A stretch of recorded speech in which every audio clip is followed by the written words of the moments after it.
नमस्कार, मैं शंभू कुमार सिंह और आप देख रहे हैं नेशनल दस्तक। राजनीति में कभी 2+2 4 नहीं होता है, 5 भी होता है।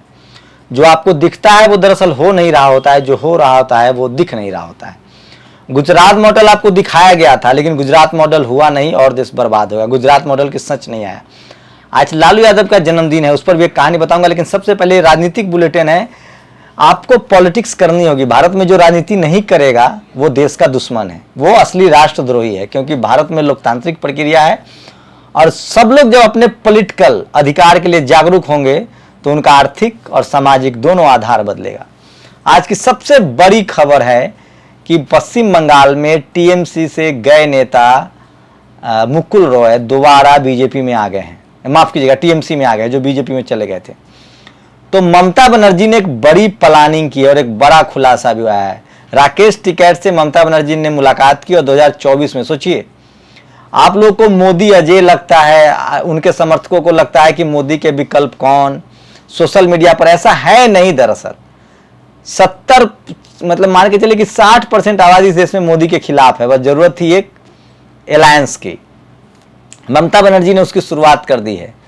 सोचिए, जब मुकुल रॉय जैसा आदमी टीएमसी में वापस चला गया है, बीजेपी का डर खत्म हो गया है, सीबीआई का डर खत्म हो गया है, कोरोना पर प्रधानमंत्री के फेलियर ने डर खत्म कर दिया है, अमित शाह की अब वो धौंस नहीं रही, पुलिस के बल पर वो लोगों को डरा रहे थे। सच्चाई ये है कि कोई उनसे डर नहीं रहा है। लक्षद्वीप में एक फिल्म मेकर है, महिला फिल्म मेकर आयशा, उनको गिरफ्तार किया गया है।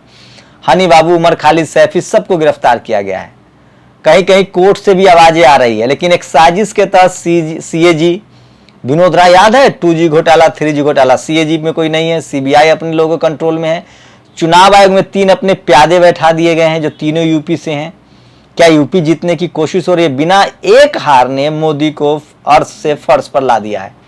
आगे क्या होगा? क्या बिहार में नीतीश कुमार की सरकार गिर जाएगी, जिसकी उम्मीद है? बंगाल से लहर चली है, लेकिन पहले बता दूं कि प्रशांत किशोर पीके ने शरद पवार से मुलाकात की है। शरद पवार लालू यादव जेल से बाहर हैं। स्वास्थ्य अगर उनका ठीक होता है तो शरद पवार और लालू यादव 2 ऐसे नेता हैं जो किसी भी नेता को एक मंच पर ला सकते हैं, चाहे वो मायावती हो, चाहे वो अखिलेश हो, चाहे हेमंत सोरेन हो, शिबू सोरेन हो। ये 2 ऐसे नेता हैं, ममता बनर्जी हो। तो पैन इंडिया एक दूसरे को एकजुट कर सकते हैं। जिस तरह से देश की हालत है, देश को बर्बाद कर दिया गया, लोगों को जाति धर्म में बांट दिया गया है, अर्थव्यवस्था चौपट है। शरद पवार ने सबसे पहले मोदी से डरने से मना कर दिया था कि मैं नहीं डरने वाला हूं, जेल में डाल के दिखाओ। भीगते हुए बारिश में उन्होंने लगातार भाषण दिया जब उनके दिल्ली और मुंबई के यहाँ ईडी का छापा पड़ रहा था। उद्धव ठाकरे की सरकार 2024 तक चलने वाली है। इसी दौरान तेज प्रताप यादव ने मांझी जी को खुला आमंत्रण दिया है कि अगर नीतीश जी से मन नहीं लग रहा है, मांझी जी का लगातार statement SC ST OBC minority के पक्ष में आ रहा है।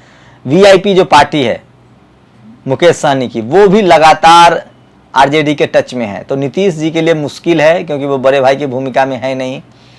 बीजेपी भी उनको बहुत राष्ट्र नहीं आता है, लेकिन मजबूरी है उनकी, तो वहाँ भी सरकार जा सकती है।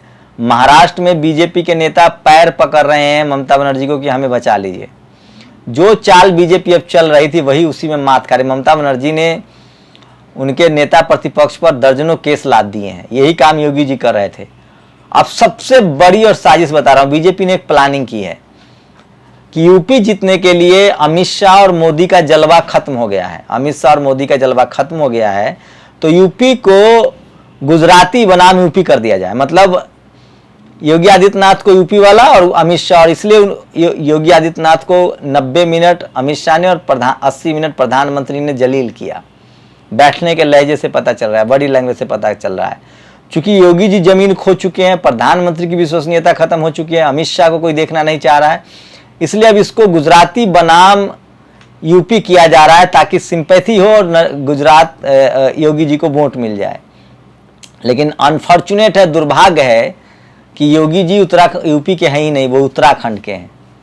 और जिस तरह से वहाँ ठाकुरवाद हुआ है, किसी से छुपा नहीं है। ब्राह्मण भी नाराज है, जिसका 12% वोट है। लेकिन सबसे बड़ा जो OBC तबका है, पटेल, मौर्य, राजभर, ये सब लोग बीजेपी से नाराज है। शेड्यूल कास्ट में जो निषाद, तो इसीलिए पिछली बार इन्होंने गैर यादव, गैर जाटव करके बड़ा सारी पिछड़ी जाति और दलितों का वोट लिया था। चूंकि इनके शासन का तरीका वही है, इनके गुंडे उसी तरह से गुंडाई करते हैं, जाति मनुवाद जातिवाद जाता नहीं है। तो ये कोशिश है, और इसको अनुभव सिन्हा ने लिखा है जो फिल्म डायरेक्टर हैं, कि गुजरात भर से यूपी किया जाएगा, कि प्रधानमंत्री अमित शाह और मोदी इसको जलील कर रहे हैं योगी को, ताकि योगी के प्रति सिंपैथी हो। लेकिन सब कुछ इतना आसान नहीं है, जनता बहुत समझने लगी है। मैं फिर कह रहा हूँ, 10 साल तो यहाँ मनमोहन सिंह भी रह के गए थे, जो ईमानदार थे, बोलते नहीं थे, ह्यूमिलिएट नहीं करते थे, किसी को जेल में नहीं डालते थे। लक्षद्वीप में आयशा को इसलिए जेल में डाल दिया गया क्योंकि उसने वहाँ के पटेल की आलोचना की थी, जो वहाँ के अधिकारी हैं। लालू यादव की कहानी सुना रहा हूँ। वो दौर था जब इस देश में तमाम सवर्ण जो है वो गाली देते थे लालू यादव को, और अगरा बनाम पिछड़ा चुनाव होता था। पिछड़ा कैसे एकजुट हो, लालू यादव क्या करते थे, आनंद मोहन जो अब जेल में हैं, मर्डरर हैं, उनको एक जहाज देते थे और कहते थे कि लालू यादव को खूब गाली दो। आनंद मोहन जहाज से घूम घूम के लालू यादव को जितना गाली देते थे, पिछड़ा उतना एकजुट होता था। लालू जी को दलित, पिछड़ा, माइनॉरिटी एकजुट होकर वोट करता था, और लालू जी उसी को कहते थे कि जिन निकलेगा। इस देश में चुनाव आयोग सबसे ज्यादा ईमानदार हुआ, टीएन सेशन जिसको आप लोग ईमानदार कहते हैं या लिंग दो, वो सिर्फ लालू यादव को हराने के लिए। इस देश में सुप्रीम कोर्ट के जजों ने लालू यादव को हराने के लिए। तो मैं फिर कह रहा हूं कि योगी वर्सेज अमित शाह और मोदी जो दिखाया जा रहा है, वो दरअसल कोशिश है गुजरात बनाम यूपी करने की। तो सचेत रहिए, अपने विकास, डेवलपमेंट जो आपने लाशें उठाई हैं उन सबको याद कीजिए, और सरकार से सवाल पूछना शुरू कीजिए। मरते हुए लाशों ने इस सरकार को नंगा कर दिया। काश हम जिंदा लोगों ने सवाल पूछा होता तो मरने की नौबत नहीं आती। तो ये खालिस पॉलिटिकल समझ आपको डेवलप करनी पड़ेगी। जो दिखता है वो होता नहीं, जो होता है वो दिखता नहीं है। योगी साहब को इसलिए अंडर एस्टिमेट किया जा रहा है ताकि गुजराती बनाम यूपी वाला किया जाए। आप लोग की क्या राय है, अपनी प्रतिक्रिया जरूर दीजिए। शुक्रिया। नेशनल दस्तक की आपसे गुजारिश है कि अगर इसको बचाना चाहते हैं तो नेशनल दस्तक को सब्सक्राइब करने के लिए रेड कलर के सब्सक्राइब बटन को दबाएं, फिर बेल आइकन की घंटी दबाएं। नेशनल दस्तक को बचाने के लिए बहुत जरूरी है कि हर खबर को शेयर करें, लाइक करें, कमेंट जरूर करें।